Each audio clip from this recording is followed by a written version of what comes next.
So there's an old Russian proverb that I base pretty much my life and my actions on, and it's called trust but verify. Hi, everybody. My name is John, and I'm your crypto security advisor. And today I want to talk about these three simple words: trust but verify. So, what do I mean by that in terms of cryptocurrency and cybersecurity? Well, crypto and cybersecurity and all these companies in general are made up of people. And we often don't like people. Oftentimes we do like people. We like certain people, but not everybody. And if you know anything about myself, I always put people first. And in the realm of cybersecurity, people always come first. And so that's why we always want to trust a person. We want to trust what they say and trust what they do. However, we have to do our due diligence on them. We have to do our job. We have to do some work. We have to validate what they're saying matches up with the truth. So for example, if I am investigating a cyber incident, I'm looking through all the logs that tracks all of that user's actions. I will go to them and say, hey, what happened? Tell me exactly what happened. And they're going to give me a story. Now, it is my responsibility to recognize if they are telling the truth or not. And oftentimes, people tell the truth, but they omit certain things. They don't tell you the whole truth. And this is called a sin of omission. You are omitting important details. And oftentimes people say, oh yeah, I forgot about that. That's right. They'll try to weasel their way out, right? And this is where we always have to be cautious. We have to be caring and compassionate because people make mistakes. We don't want to be the person on the other side. How could you do this? How could you click on this link and let a malicious actor come in? And anything from that, from a malicious point of view, we have people who simply make mistakes, but then there's also insider threats who actually make malicious actions on purpose. And so we kind of have to suss that out. And I was actually involved in one case where there was fraud involved. And the person did a very good job at trying to hide what they were saying. However, we do our due diligence. We look through the logs, which are very factual, and through a concept called non-repudiation, meaning you cannot deny that you took or didn't take an action because it's in logs. You took this action and you can aggregate those logs to tell the truth, to essentially tell the whole story. Whereas if someone lies, well, we can only get so far with that.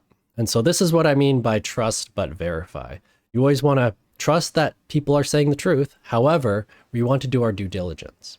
Now, how do we make this practical? Very simple. I take what's called, for lack of a better term, the asshole approach. And what I mean by that is any phone call that I receive that I don't recognize, any email that I get that I don't recognize the sender, any text message that I receive, I ignore.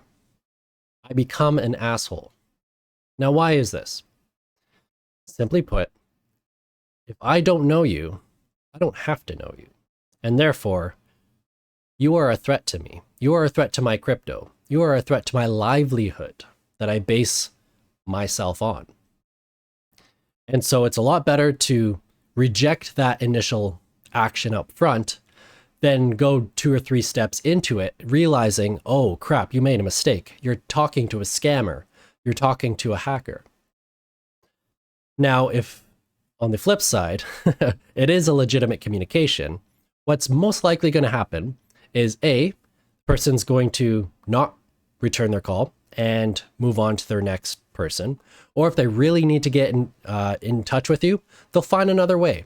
They'll find a better way. Sometimes they'll talk to you on, let's say, social media. If you're on Facebook or Instagram and they're your friend, they'll contact you through that. And now you have that extra layer of protection saying, oh, okay, this is this person. Or you'll have a situation which I found myself in a few months ago. I ignored, what was it? Phone calls. I ignored emails. and I ignored text messages because I didn't know who this person was, and I didn't know why they were contacting me, and I couldn't validate where they got my number and where do I fit into whatever they're trying to do. And eventually, they showed up at my door. So it was a legitimate communication. I was a bit surprised, but if it's important enough, they will find you. Trust me. So this helps avoid phishing attacks, avoid scam calls, avoid any malicious action outright. And when your crypto is at stake, you have my full permission to start doing this. If you're talking to a scammer and it doesn't seem legit, hang up right away. Be that asshole. Same thing with emails. Delete that email. If it's important, they'll find you again. I'm sure of it. So anyways, I hope this video was useful and helpful to you. It's a bit more of an aggressive approach than what I usually recommend, but hey, everyone's after your crypto. Hackers are after your crypto. They will stop at nothing to get at it.